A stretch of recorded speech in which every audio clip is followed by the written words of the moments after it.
Salve, Opa! salve, universo narrado! Salve, salve, Gabriel. Beleza, meu irmão? E, Tranquilo? e Oi, aí, aí, Gabriel. rapaz? Beleza? Caríssimo senhor narrado, como é que o senhor tá? Pô, cara, tudo na paz, velho. Graças a Deus, certamente tô melhor do que eu mereço. E você, como é que você tá? Tudo certo, tudo certo. Tem nem Que bom. palavras para falar como é que é. É uma honra estar falando com o senhor. Pô, imagina, velho. Que é isso, né? Eu agradeço demais o convite aí. O prazer é meu e peço até desculpa aí, velho, por ter demorado a te responder. Eu tava fora esse fim de semana e aí fiquei meio desligado e acabei Imagina, atrasando um pouco as rapaz. respostas. Imagina, que Mas é isso, isso, velho. Felipe. Valeu, valeu pelo espaço de verdade. A galera também que acompanha o Gabriel, só galera qualificadíssima, gabaritada, né? Então, pô, galera, prazer aí. Como é de praxe, eu costumo falar pra galera, licença para chegar na casa de cada um e obrigado aí pelo espaço. Poxa, espero que esteja todo mundo municiado de capacete, pão de queijo e café, né, não, Felipe? Aí, ó, Se não aí você tiver, tá falou errado. Tá o errado. traje, a indumentária necessária. É isso, é isso. É isso aí. Felipe, antes Maneiro. de mais nada, conta pra gente, até pra apresentar, eu me apresento em seguida também, quem é o Felipe Ghisoli, né? Qual é a sua formação? Tá dando aula aí há quanto tempo? Pô, beleza. Ilustre Legal. presença aí no YouTube da vida. Beleza. Cara, então, ó, rapidinho aí, para quem não me conhece, meu nome é Felipe Ghisoli, né? Eu sou físico de formação e dou aula de física e matemática desde os meus 19 anos. Dei aula há muitos anos, dou até hoje, gosto pra caramba em turmas IME e tal, gosto pra caramba dessa galera das provas militares. Tem muitos alunos que hoje estão no ITA. E hoje eu me dedico integralmente ao meu projeto no YouTube, que é o Universo Narrado, cuja proposta é oferecer uma educação de altíssimo nível ali, que estimule a inteligência mesmo, o entendimento das coisas em física e em matemática. E é isso, vocês me encontram por Universo Narrado na internet aí. Incrível, top. Cara, sério, antes. Eu conheci você pela live com o Guilhom. Guilhom foi meu professor, orientador de TG, professor Pô, que conselheiro. legal. O Não, Ivan é massa pra caramba, é velho. muito gente boa, nossa. E aí eu Uhum. conheci, aí eu comecei a seguir. Falei, não, eu vou seguir esse cara aqui, é de Minas, né? Então, coisa boa é. E você é Aí. mineiro também, não? Você é de onde? Oi? Você é de onde? Eu sou de Pouso Alegre, Minas Pô, Gerais. cara. Sul de Ah, Minas. legal. Legal, velho. Sul, não é no É, sul? sul, no sul. Sul de Minas. Ah, Sul de maneiro. Minas. Ah, Aí eu comecei a seguir e falei, cara, é muito legal ver seu trabalho aí, do jeito que você aborda no universo narrado, do jeito que você fala, traz parte de literatura, poxa, é tão comum a gente uhum. ver a galera meio exatoide, então quando na abordagem de física matemática, não mais assim, eu vi na realidade de turma ITA, lá dentro do Aham. ITA também é tudo muito certinho, quadradinho, Aham. e ver alguém que traz abordagem de literatura, enfim, é uma coisa que eu aprecio muito, gosto muito. Maneiro.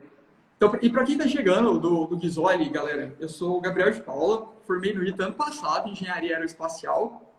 Falo aqui no perfil sobre como que estudo, basicamente, criei o método Suma. Para quem não sabe, Suma, no ITA tem algumas laureas a depender da média final do curso. Aí, quando você tem média acima de 9,5 no ITA, aí você ganha um prêmio que chama Summa Cum Laude. E por conta disso, eu fui e criei o método Suma para o pessoal aprender a estudar em alto nível. Então, é um prazer poder compartilhar esses conhecimentos aí com vocês. E o Legal, velho. Felipe, Legal. conta pra gente como é que surgiu o Universo Narrado, por que chama Universo Narrado, desde quando você se dedica a esse projeto aí? Pô, o universo narrado, cara, ele surgiu. Quer dizer, o meu trabalho no YouTube surgiu antes, né? O canal nem chamava Universo Narrado, chamava Queda Livre. Eu Queda criei livre. ele, eu criei ele em 2014, cara, assim que eu me formei no ensino médio, porque eu tive um estudo bem deficitário em exatas, sabe? E várias coisas eu não tinha aprendido e tal, e isso me frustrou muito. E aí, quando eu comecei a estudar umas coisas, no início lá foi muito por livros, porque naquela época a internet estava um pouco nos primórdios em termos de educação. Em 2014, cara, você não achava videoaula na internet. Era muito Tinha difícil, nada. assim. Tinha um ou outro professor que estava começando, então você não achava conteúdo como você acha hoje. E aí, cara, eu fui aprendendo algumas coisas que eu achava legais, umas coisas de matemática, física que eu não tinha visto na escola. E aí eu criei um canal no YouTube e colocava despretensiosamente umas aulas de matemática e física que eram as aulas que eu gostaria de ter assistido na escola e não tive, sabe? E aí era aquilo, cara. Aí foi crescendo, 5 mil inscritos, 10 mil, 15 mil, 20 mil. Eu acho que quando tava com 50 mil, eu decidi mudar o nome, porque eu já achei que queda livre. Não, eu fui, enfim, crescendo, amadurecendo, né? Na época eu fazia faculdade de engenharia ainda e tal. Depois eu até saí da engenharia e quis me dedicar integralmente à educação. E eu já achei que queda livre não transmitia muito o que eu acreditava em termos pedagógicos, né? Era algo que remetia só à física. E nessa época eu já acreditava numa educação é, muito mais ampla, assim, né, velho? Que ajudasse a pessoa mesmo a ficar mais inteligente, né? Hoje em dia a gente ficou muito tempo aqui esse ano pensando nisso e tal, e concluiu que o propósito nosso no Universo Narrado é tornar as pessoas mais inteligentes. Então, o Queda Livre já era um nome que era muito limitado para mim dentro dessa proposta nossa. E a gente mudou para o Universo Narrado, velho. A ideia era, na verdade, um lugar onde a gente pudesse explorar diferentes narrativas que possibilitassem a gente entender o universo, ver a beleza por trás do universo e tal. E a física é uma delas, a matemática é outra, a literatura, tem várias, né? A gente explora só Sim, com algumas, mas certeza. eu achei que o universo narrado, sei lá, carregaria melhor, assim, a profundidade do que a gente queria fazer, sabe?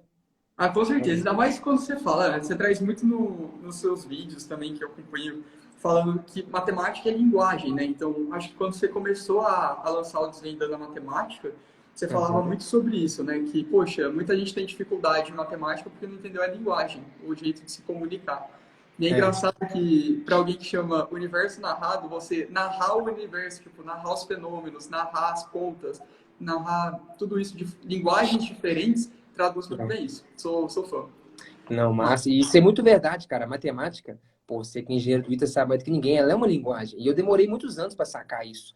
Quando eu saquei, foi tipo assim, caramba, é assim que funciona e tal. E outro dia eu tava lendo um livro, eu gosto muito de ler. E o cara é, tava contando uma história do Feynman. O Feynman, você sabe quem que é, o físico e tal, né? É, aham. para quem não conhece, foi um grande físico aí do século XX, um dos maiores e tal, prêmio Nobel e tudo. E aí o Feynman estava um dia conversando com um cara que era mó gabaritado em literatura. E era um escritor, ganhou prêmio e tal. E aí o Feynman foi e perguntou para esse cara assim, velho, você sabe cálculo? E o camarada foi e falou, não, cara, sou escritor e tal, ganhei prêmio, não sei cálculo. Aí o Feynman vai falar, pô, então você deveria aprender. Aí o cara, por quê? Aí o Feynman vai falar, porque é a linguagem que Deus fala. Cara, é isso, né, velho? Matemática é isso aí, cara. É A linguagem da incrível, né? natureza, né? Pô, muito massa. É, até as lições de física vêm do livro do Feynman e tudo mais, né? É, a Muito homenagem é ao Feynman, cara. Eu acho que ele é uma grande figura aí pra gente se inspirar. Para eu que trabalho aí com educação, cara, verdade. E, educação sem dúvida calma. nenhuma. E o nome foi totalmente uma homenagem a ele, eu diria. Certeza, é muito massa. Não, e ele tá sempre assim, quando você pensa, por exemplo, o projeto Manhattan, né, bomba atômica, quem que contribuiu lá dentro, assim, no negócio, tava tudo parado o projeto, quem que chegou e deu a pitadinha, tipo, ele nem sabia o que estava acontecendo, né, você vê na biografia dele, ele comenta, tipo, o que é esse desenho aqui na planta? Aí que ele não sabia, né, poxa, o problema de circulação de fluxo de ar da sala da bomba tava ali, ou, por exemplo, ele fez parte, né, da Discovery, aquela que explodiu, que levou a voa espacial. Quem que estava na comissão técnica para investigar que realmente apontou que estava dando problema? Foi É, ele. Então ele tá sempre assim, quando você menos espera na história, surge o Feynman assim com alguma solução que ninguém tinha pensado. o cara era brabo, velho. É realmente. Muito incrível. Galera, então vamos agora entrar um pouco mais dentro do assunto propriamente dito da live, que é como estudar exatas para vestibular, beleza? É, ô Felipe, considerando a sua experiência aí com algumas turmas de lições de física e agora desvendando a matemática, seus anos de sala de aula, para você qual que é qual a principal dificuldade dos alunos quando no aspecto de estudar física e matemática? Além do não consigo acertar questões, né? O que você acha que está por trás dessa principal dificuldade? Tá. Cara, legal, hein? Profundo essa. Eu acho que não conseguir acertar questões é só o sintoma e não Uhum. o problema em si, né? Um sintoma de que existe um problema, de que você não aprendeu muito bem, que existem algumas defasagens, algumas lacunas ali por trás do seu estudo, né? Do seu aprendizado. Cara, eu acho que uma parada bem fundamental mesmo é o fato da... Algumas coisas, né? A matemática, velho, ela tem uma peculiaridade, né, em relação a outras matérias, que ela é muito acumulativa, né? Você depende de várias ideias para você entender outras e tal. A matemática é todo um jogo que vai se entrelaçando. E eu acho que uma parada que acontece muito é que para você ser aprovado na escola, você precisa acertar 60%, né? Cara, sei lá quem que inventou esse número, de onde que veio esse número, nem sei se tem uma lógica por trás disso, talvez nem tenha. Mas assim, para mim não tem nenhuma, porque, cara, se você vai avançar com 40% no mínimo de lacuna, porque também pode ser que desses 60, você fez uns negócios ali que você nem sabia direito e passou e tal. Mas enfim, se você vai avançar com no mínimo 40% de lacuna, ou talvez 50% sem entender as coisas, cara, lá na frente isso vai custar muito caro. Eu costumo dar uma analogia muito de um prédio, cara. É tipo você escolher levantar o segundo andar, sendo que 40% da estrutura do primeiro tá zoada, não foi bem Uhum. feita e tal. Aí depois você levanta o terceiro, com 40% da estrutura aqui comprometida, 20% aqui e tal. Cara, quando chegar no quarto, no quinto, no sexto, depende. Vai de cada um. Mas a parada vai desabar. Comigo desabou Vai. quando eu tava me formando no ensino médio. Eu conheço estudantes aí que desaba quando o cara entra na faculdade, que ele vê, nossa, eu não tenho noção nenhuma de várias coisas e tal. Então, eu acho que uma parada bem importante, e foi daí que a gente até teve essa ideia de criar o Desvendando Matemática, é a pessoa ter um embasamento muito bom em matemática e ir aprendendo etapa por etapa. E em algum momento, assim, da trajetória dela, talvez ela tenha que parar e falar assim, cara, eu preciso voltar a estudar matemática básica. Quando eu estava me formando em ensino médio, no terceiro ano, para mim foi muito duro ter que chegar e falar assim, caraca, velho, eu sou burro demais, assim.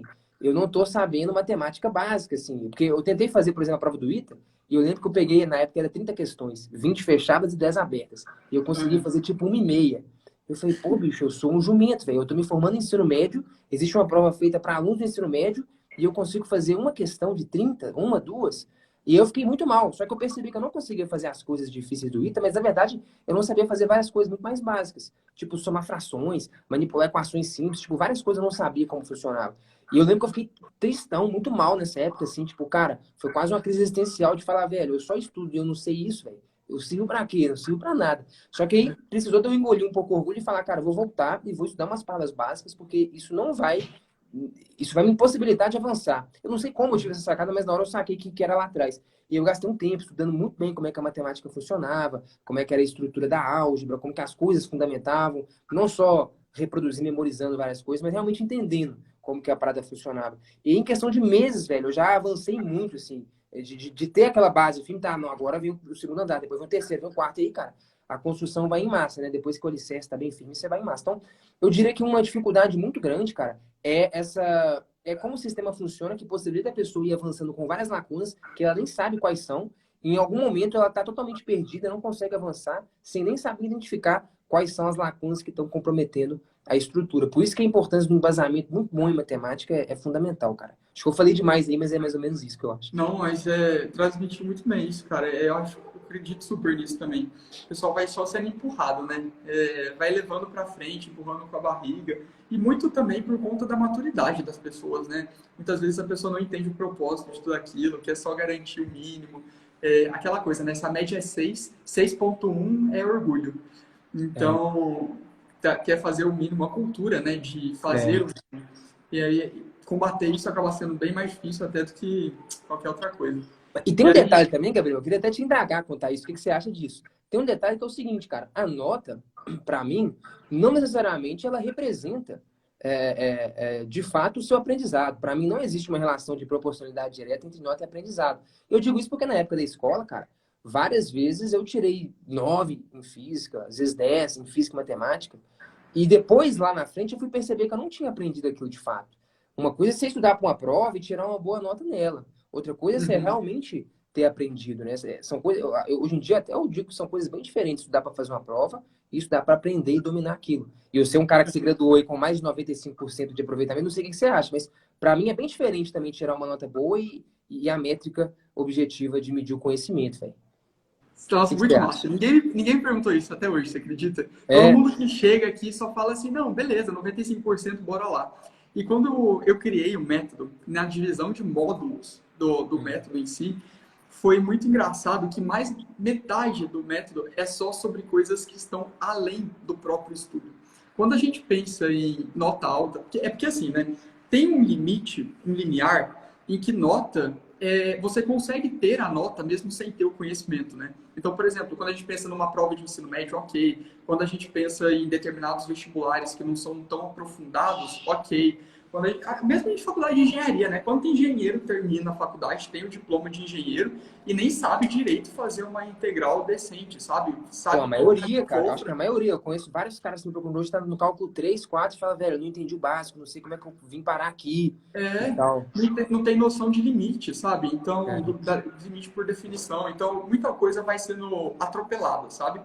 Mas Uhum. chega num nível que quando a gente quer estar ali em cima, num nível muito alto de exigência no tipo do ITA, eu acho que foi, no caso dos 9,5, é muito mais ser um reflexo do que está sendo feito em volta do que realmente ter um conhecimento para só tirar nota.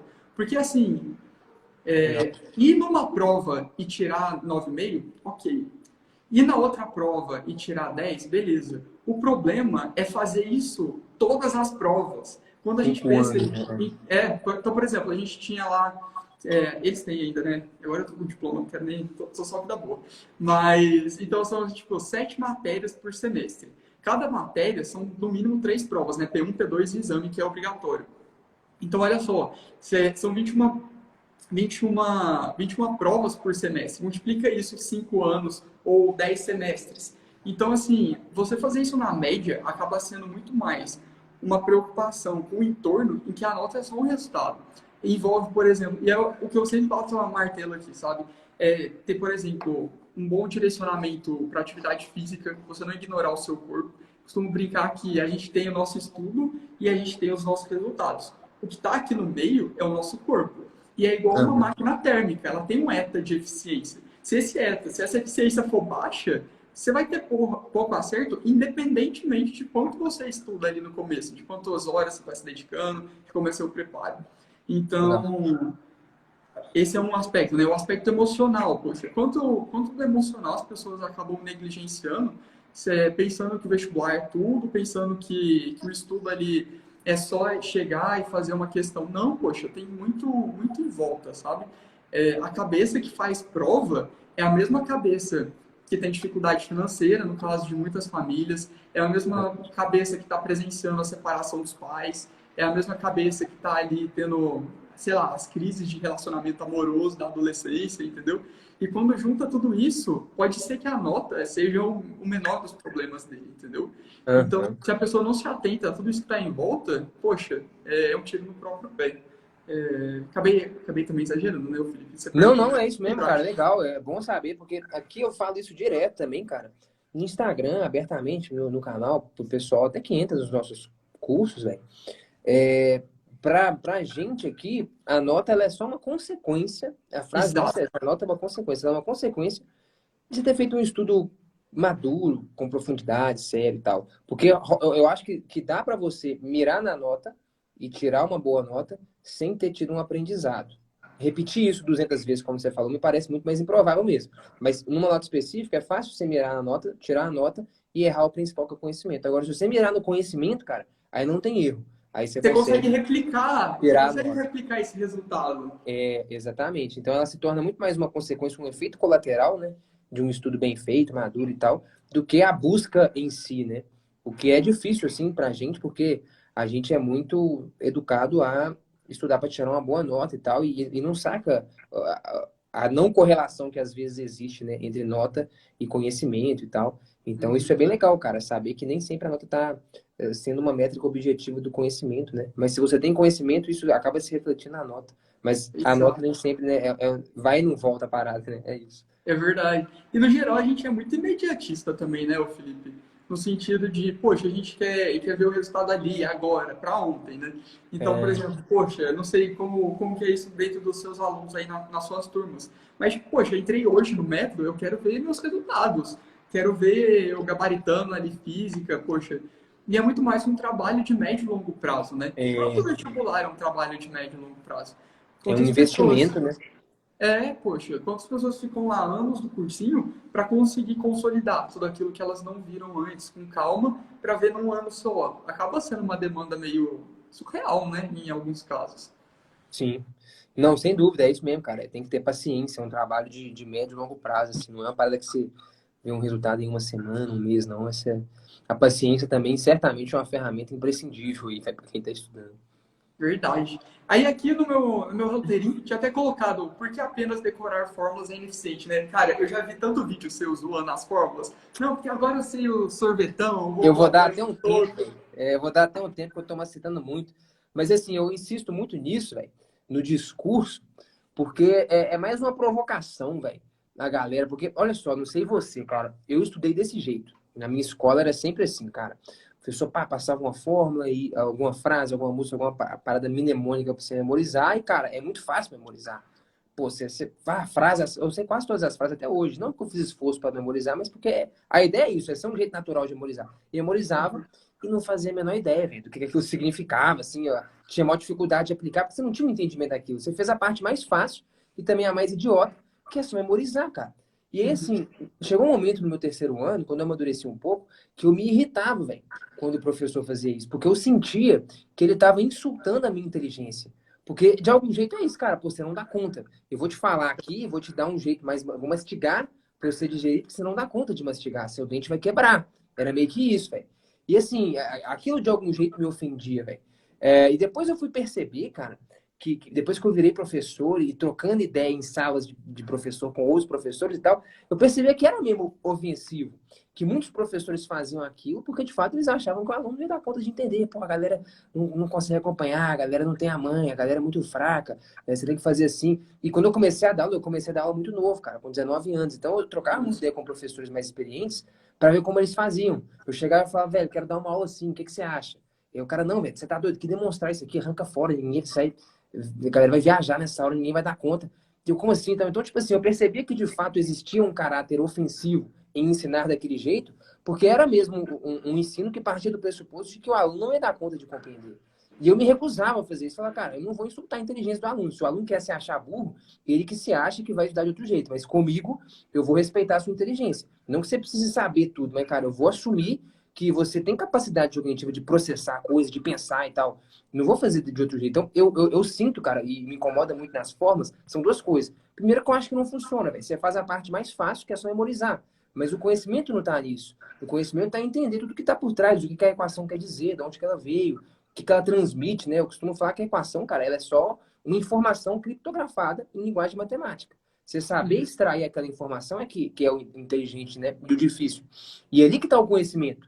Memorizar é a parte mais fácil. Eu costumo falar que, cara, se você entende com profundidade o que a equação quer dizer, a informação que ela traz, provavelmente você vai ter que fazer muito pouco esforço para memorizar, porque você vai entender que a equação é só um jeito mais sintético de armazenar aquela informação mesmo. Mas se você gasta muita energia só memorizando, você acaba perdendo o essencial, cara, que é o conhecimento. Então, enfim, a parada da forma para mim é mais por isso. Assim, eu sei que ela não funciona, porque não funciona comigo. Eu vejo diversos estudantes que sabem todas as formas de cor, mas continuam travando na interpretação dos exercícios, em fazer os problemas e tal. E eu acho, sim, que de algum jeito é meio uma ofensa, velho, ao intelecto do estudante. É meio falar que ele não dá conta de ir além daquilo, que ele tem que pegar aquilo que é mais fácil, mais mastigado e tal.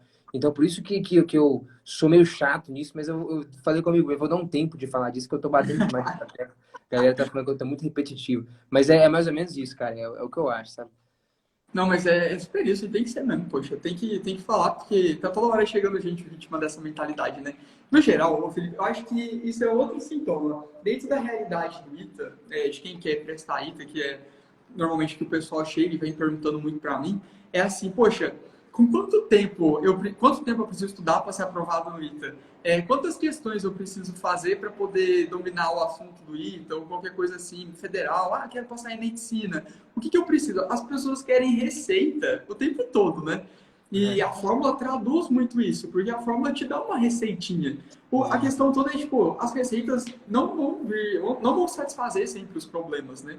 Então, por exemplo, poxa, quando você pega um exercício mais elaborado, por que ele é elaborado? Porque ele está cobrando o fundamento daquele conteúdo, né?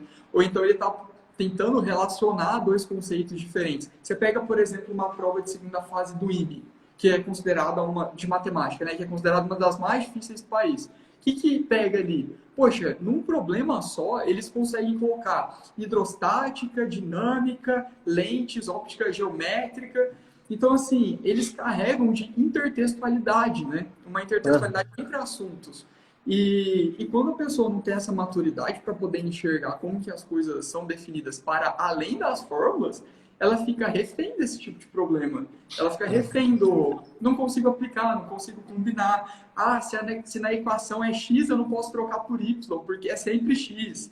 É. Então, não enxerga que está tudo conectado ao mesmo fenômeno, né? É toda uma mesma linguagem para falar de um mesmo mundo, né?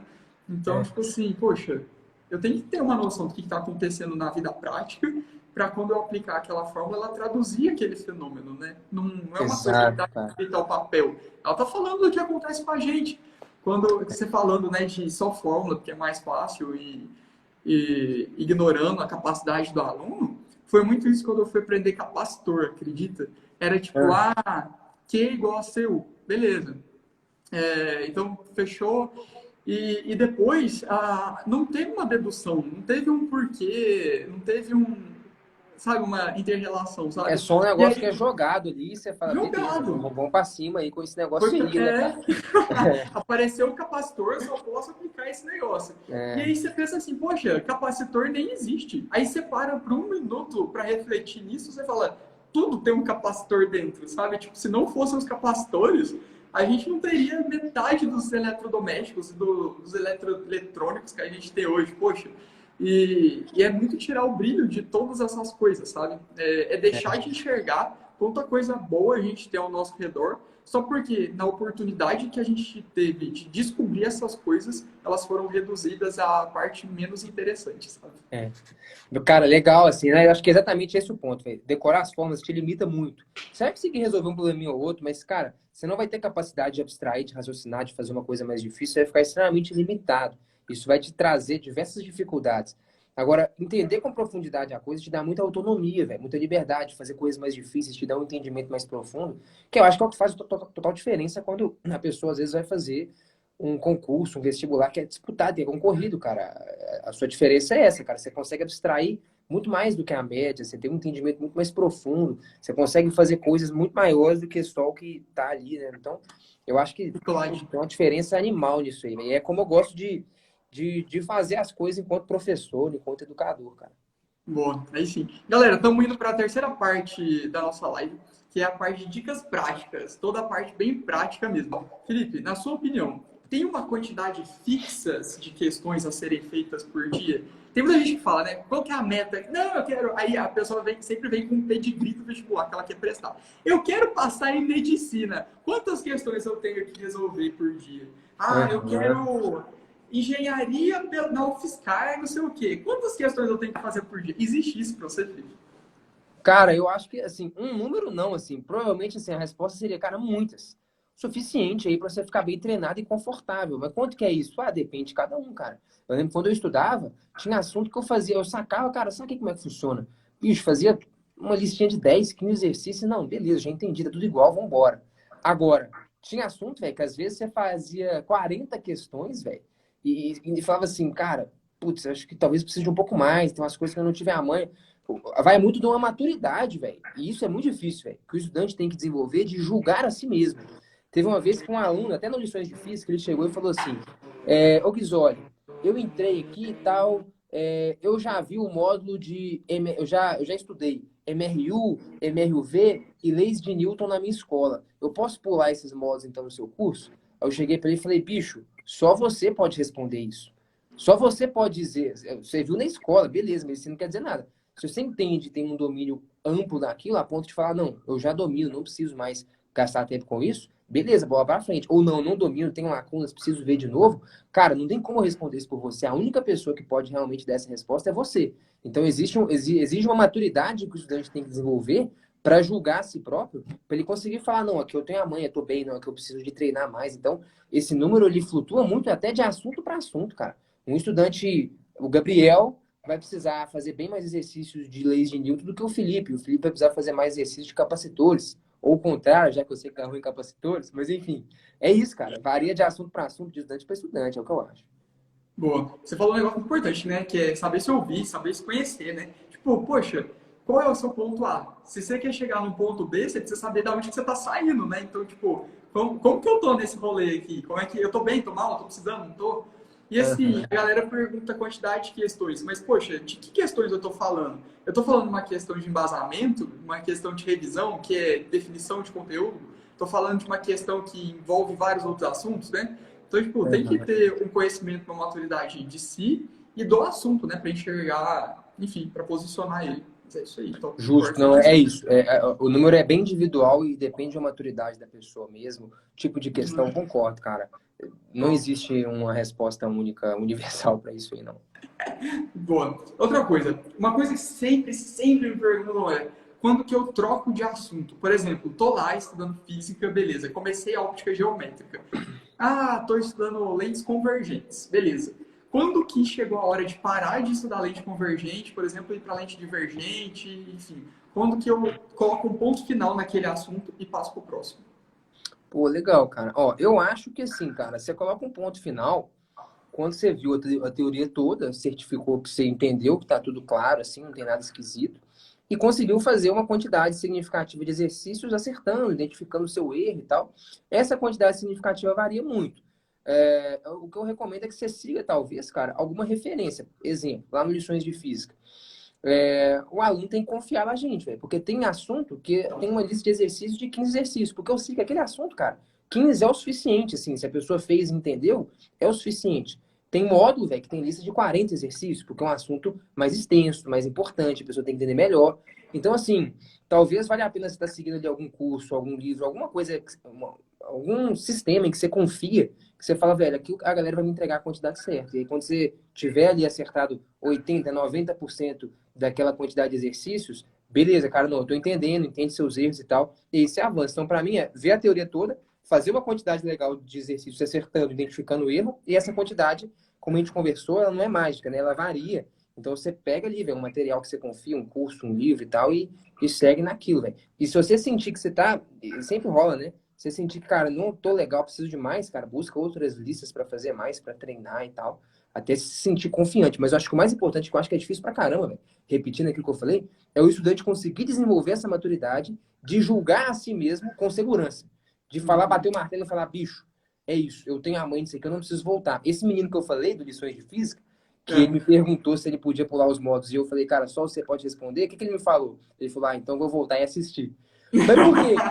Mas por quê? Eu não acho que foi porque ele reconheceu que ele não sabia. Eu acho que é porque ele estava inseguro de É. julgar a si mesmo e falar, não, eu domino esse negócio mesmo e vambora, vamos pro pau, entendeu? Essa maturidade é muito importante, cara. E só o estudante mesmo consegue julgar a si próprio.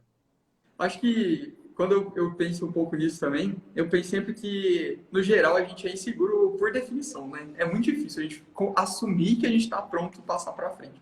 Nossa, É, eu não sei. Eu falo até aqui no perfil, né? Quando chegou, tipo, a hora de ter mais gente. Não sei, quando o universo narrado começou a crescer. Foi seguro para você? Tipo, não, tô fazendo uma coisa boa, vou contratar, mas vou contratar o James aqui, porque eu sei que tá na hora certa. Eu não sei se para você foi assim. não, foi muito. Mas é isso, assim, é como eu disse. Por isso que eu falei, até repetir, cara, eu acho que é difícil isso, mas você precisa desenvolver É, essa habilidade de ir julgando, não, eu tô pronto, tô indo. É claro que nunca vai ser 100% de segurança, né, cara? Sempre vai ter aquele friozinho na barriga e tal. Mas, é. assim, cara, o estudante que tem que falar, não, isso aqui eu domino bem e tal, vambora, não preciso dar muita atenção aqui. Mas é difícil, eu concordo, cara. Esse é difícil até hoje e vai ser sempre, né? Então, e eu acho que no nível de estudante, assim, ó, o melhor, né, seria fazer exercício, cara. Você precisa ter um índice de acertos numa determinada matéria, porque no final nós somos a pessoa mais fácil de enganar, né? A gente consegue se enganar muito bem. A gente sempre tem um argumento bom para convencer a gente do que a gente quer ser convencido. Sim. Então, o único jeito da gente falar, tipo, não, tô tranquilo a gente precisa fazer e ter um histórico positivo ali naquele negócio. Porque senão, não quer dizer Justo. nada, né? Não, concordo, E, ô concordo. Ghisoli, e Pode última falar. pergunta antes da gente passar só com umas perguntas da galera. Vale olhar a resolução do exercício? O que você acha? Ô, cara, eu queria saber o que você acha também, mas acho que depende do contexto, mas em muitos contextos vale pra caramba. E eu dou até o meu exemplo. Quando eu comecei, por exemplo, a estudar lá no terceiro ano pro vestibular do ITA e tal, cara, tinha muita questão que eu não fazia a menor ideia de como é que fazia. E aí eu ficava ali Também. e tal, pensando, e não ia para lugar nenhum, e aí eu pegava e caçava uma boa resolução. Nossa, às vezes eu gastava 1h30 para sacar toda a resolução de um problema. Mas eu Aham. aprendia pra caramba, velho. Aprendia muito, nossa, entendi toda a conexão e tal. Vi um raciocínio que eu jamais ia conseguir fazer sozinho. E esse é o que eu falei, velho. Era uma resolução que eu gastava 1 hora, 2 horas estudando em cima dela, entendendo cada detalhe, cada passo, cada nuance. E, pô, entendi tudo. Então eu acho que vale sim, cara, porque você, quando você tá travando muito nos problemas, às vezes o que você precisa é ver uma, duas, três boas resoluções para você sacar qual que é a cadeia de raciocínios que você não está conseguindo ter sozinho, para que você possa conseguir desenvolver. Então, eu acho que vale muito. Eu aprendi muito vendo resolução de exercício quando eu estava muito travado. Uhum. Inclusive, é como eu faço nos nossos cursos, todos os exercícios a gente resolve em vídeo para o cara poder ver e ter esse suporte, esse apoio. Mas o cara também não pode abusar, né, cara? Sempre é bom você quebrar um pouco a cabeça, nunca ir direto na resolução. Faz parte do processo de aprendizagem, mas eu acho que quando você está muito travado, ver resolução também com essa maturidade aí que a gente está falando, com a maturidade de ver, entender, refazer, absorver o raciocínio, pô, eu acho que isso aí pode potencializar demais o estudo do cara se ele tá meio travado, sabe? Nossa, É o que legal. eu acho. O que que você pensa? Me fala aí. Não, é a mesma coisa, cara. Olhando a resolução, tem muita gente, né, que, primeiro ponto que vai pontuar, tem muita gente que condena, demoniza olhar a resolução de exercício. Eu acho que depende muito do contexto, né? Então, por exemplo, se você está estudando para a Olimpíada, nossa, sim, vale muito a pena você sofrer ali naquele exercício, tentar criar uma resolução, porque é disso que você vai ser cobrado numa seletiva de Olimpíada. Lá na segunda, terceira fase, na argumentação, beleza, nossa, super apoio você perder um tempão, investir um tempão ali. Agora, se a gente está falando de vestibular, que uma questão tem que ser resolvida em 4 minutos, cara, você esperar mais de 3 vezes esse tempo para poder parir uma solução é muito, É. muito complicado. Então, tipo assim, às vezes você precisa de ferramentas para resolver uma questão que você não tem naquele momento. E aonde que você vai conseguir essa ferramenta? Pedindo para alguém ou olhando a resolução. Então, tipo assim, nossa, eu sou a pessoa que passou ali, ó, 10 minutos, mais uma questão, já era. Olhei a resolução, mas aí que vem o segredo, né? É saber olhar a resolução e tirar um proveito daquilo, né? Porque a gente não quer pintar quadradinho, né? Dar check. Tipo, fiz, Esse é o cortar a questão. problema. Pô, isso é o de menos, vamos sair cortando todas, pronto. Se o problema era esse. A questão mais poxa, aprendi aquela resolução, então agora eu tenho que deixar a resolução de lado e fazer sozinho. Eu consegui replicar? Não? Então vai repetindo. Você tem que copiar aquela resolução até ela ficar tão clara para você que resolver ela seja um conhecimento seu e não mais uma replicação, né? Eu Não, acho que exatamente, cara. Ver resolução, ela tem que ser uma fonte de aprendizado. Você tem que ver uma resolução igual você vê uma aula e tal, faz um exercício, anota, vê se você certifica que você entendeu, vê por quê, tá, já vi como é que resolve, já sei, vambora. Pô, acho que isso aí você pode acabar dando um tiro no pé, né? bem isso. Ô, Felipe, só vou abrir umas perguntas aqui e a gente já Bora lá, encerra. velho. Que o pessoal Eu tá acho falando que que você quer depois a gente pode apelado fazer das outras lives do normas. futuro aí, cara. Acho que renderia muito aí a conversa, né? Infelizmente tem que ser daqui a pouco, mas fica então a deixa para, quem sabe, depois a gente trocar outras ideias. Nossa, super top. Só chamar que a gente vai 100%. Demorou. Ó, pegar uma aqui que é legal. Ó, você recomenda aprofundar em mais de uma matéria por dia ou separar as matérias por dia? Cara, recomendo. Acho que não sei também o que que você chama aí, né, cara, de aprofundar em mais de uma matéria, né? Mas eu acho que é sempre legal estudar mais de uma matéria por dia.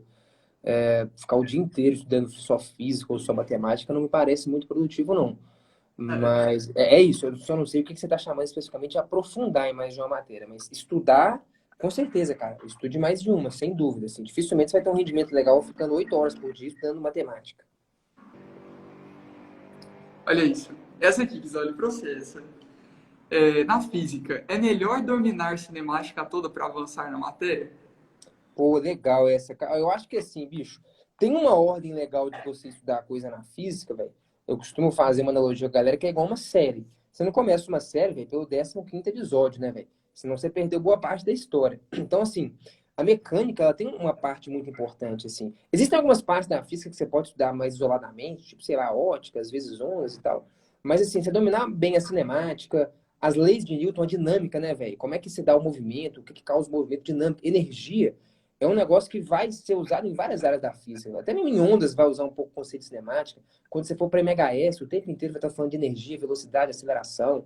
Em elétrica mesmo, cara, força elétrica, campo elétrico, magnetismo, o tempo inteiro vai estar usando esses conceitos de dinâmica, de leis de Newton, um pouco de cinemática. Então, assim, eu sou muito a favor, como eu faço lá no lições de física, de você varrer uma boa parte da mecânica primeiro, que tem a ver com cinemática, leis de Newton, energia, para aí depois você ir colocando as outras coisas na frente. Porque se você não tiver uma base muito boa nisso, que é realmente, cara, a base da física clássica, né? As leis de Newton, Newton fundamentou a física clássica. Tudo veio daí. Então, se você não entender bem aquilo, cara, é bem provável que você encontre várias lacunas em algumas áreas de estudo lá na frente que vai te prejudicar. Então, mecânica, não só cinemática, eu acho que é bem importante você ter uma base boa antes de tocar outros estudos. Pô, legal. Para encerrar, Felipe, para não Bora. tomar um tempo seu aí. Ó, sinto prazer em ver as demonstrações de fórmulas. Aquele purista, né? Por definição. No entanto, sinto que perco tempo. Como agir? Você acha que ver demonstração, Felipe, é perda de tempo? Pô, cara, de modo algum, cara, você tá investindo o seu tempo, meu amigo. Não, eu acho que depende também. Sabia que ia vir as respostas. É, é. Eu acho que assim, cara, você gasta um tempo a mais vendo as demonstrações e entendendo do que se você fizesse um estudo pulando elas. Só que ao mesmo tempo, velho, você ganha uma profundidade no entendimento delas maior do que a galera. Eu acho que vale muito a pena para quase todas as formas de física. Tem uma outra que talvez vai ter uma demonstração tão extensa e complexa que às vezes não vale a pena, você vai ganhar pouco. Porque qual que é o ganho da demonstração para mim? O ganho da demonstração é às vezes matar uma curiosidade de saber de onde que vem, mas principalmente te dar um entendimento mais profundo da equação, saber de onde vem. Porque às vezes em algum exercício, não é só a forma que vai ser exigido, mas às vezes o raciocínio de entender de onde ela vem pode fazer toda a diferença naquele problema. Então acho que isso te dá uma profundidade, uma riqueza no conhecimento muito maior, cara, do que você teria se você só memorizasse ela, sem saber de onde ela vem. Então eu acho que é um investimento de tempo, cara. Eu não acho que é uma perda de tempo, não. Boa. Pessoal, obrigado a todo mundo que entrou. Felipe, cara, eu agradeço imensamente seu aceite de estar aqui com a gente, Imagina. conversando. Foi um prazer muito grande, cara. Eu sigo você aí. Eu já até te mandei direct quando eu te conheci. Eu falei, cara, dá vontade de fazer prova de física de novo, só pela leveza que você traz as Que coisas, legal. mostra no conteúdo. Sério, eu sou muito fã de quem aproxima o conteúdo, não tenta deixar ele hermético ali fora, sabe? Tipo, poxa, não, é um negócio difícil e você não vai saber, só se, enfim. É muito prazeroso ver mesmo a sua dedicação e não desse nada. Fico feliz demais pela conversa. E quando você tiver de passagem aqui em São José dos Campos de novo, cara, passa aqui, avisa que a gente faz um tour lá pelo CTA. Vai ser um prazer Pode deixar. mostrar as coisas lá. Vai ser um prazer, cara. É isso aí, sucesso demais. Valeu, Tamo junto. Felipe. Pô, Gabriel, eu agradeço o espaço aí de verdade, valeu. Espero que a gente possa trocar ideias e outras oportunidades aí, meu velho. E pode deixar, passando em São José, te dá um toque. Se tiver também por BH aqui, você dá um toque pra gente tomar um cafezinho. Opa, aí sim. Valeu, Valeu. cara. Tudo de bom. Pessoal, Tamo até junto. mais. Valeu, gente. Boa noite. Valeu.